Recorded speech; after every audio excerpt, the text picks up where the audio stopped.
ሰላም እንዴት ናችሁ? ውድ ተመልካቾቼ ኒና ነኝ።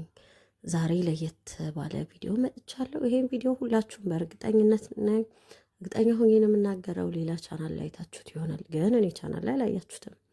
ስለዚህ ለምን አልሰራም ብዬ የተነሳው፣ ምክንያቱም እኔ ለመታመም በጣም ቅርብ የሆንኩ ልጅ ነኝ። ላይክ በወር 2 ጊዜ ጉንፋን ሊይዘኝ ይችላል እና ለምንድን ነው የሚያመኝ እንደዚህ ቶሎ ቶሎ ብዬ ሳጣራ በሽታ የመቋቋም አቅሜ በጣም ደካማ ነው። ስለዚህ በሽታ ለመቋቋም ደግሞ የሚረዳኝ ይሄ ጁስ እንደሆነ ገብቶኛል። ለዚህ ነው ይሄን ጁስ የማዘጋጀው። አብረን እናዘጋጅ። ይሄን ጁስ ለማዘጋጀት የተጠቀምኩትኝ 4 ፍሬ ብርቱካን፣ 3 ፍሬ ሎሚ፣ ዝንጅብል እና ፍረሽ የሆነ እርድ ነው።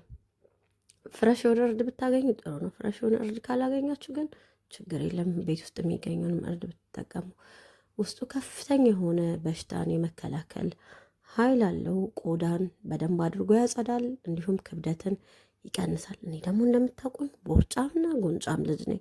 ለቦርጫምና ለጉንጫም ልጅ የሚሆን ጁስ ምን የሰራሁት ማን አይመኝም? እንደዚህ ቦርጭ የሌለው ሰውነት ገና አለኝ እና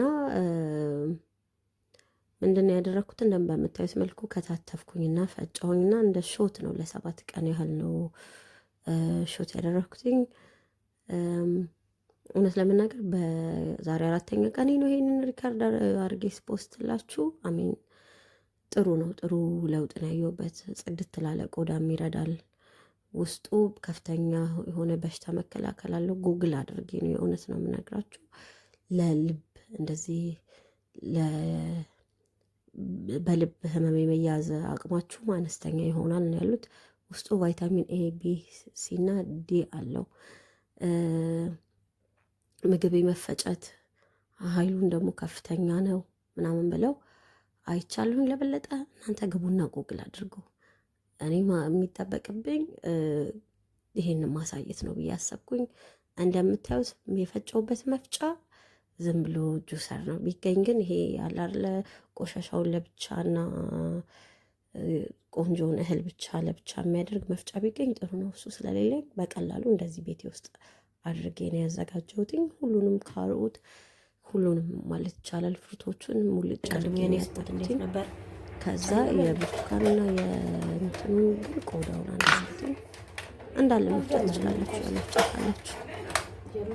ከዛ በዚህ መልክ አዘጋጀሁኝና ፈጭቼ ለ7 ቀን ያህል ያው ቢጠጣ ጥሩ ነው ብሏል። እኔ 4ኛ ቀኔ ነው ብያችኋለሁ፣ እንደነገርኳችሁ ሞከርኩት ማለት ነው። በጣም ጥሩ ነው። በጣም ሳል ነበረብኝ፣ ያሰለኝ ነበረ።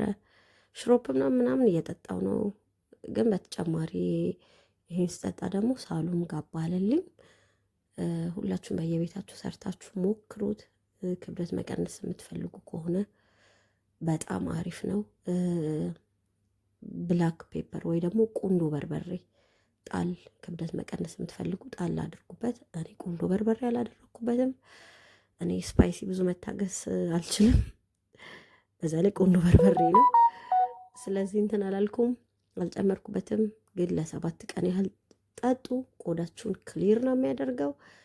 በስተመጨረሻ ደግሞ ለውጡን እኔ እነግራችኋለሁ። ለጊዜው ግን ይሄንን ለውጥ አይቻለሁኝ። በሌላ ቪዲዮ እስከምንገናኝ መልካም ጊዜ ይሁንላችሁ። ቻናሌን ሰብስክራይብ አድርጉ፣ ሰፖርት አድርጉኝ። በጣም ጠንካራ ሆኜ ዩቲዩብ ላይ ለመመለስ እየሞከርኩ ነው ጋይስ እና መልካም ጊዜ ይሁንላችሁ። ቻው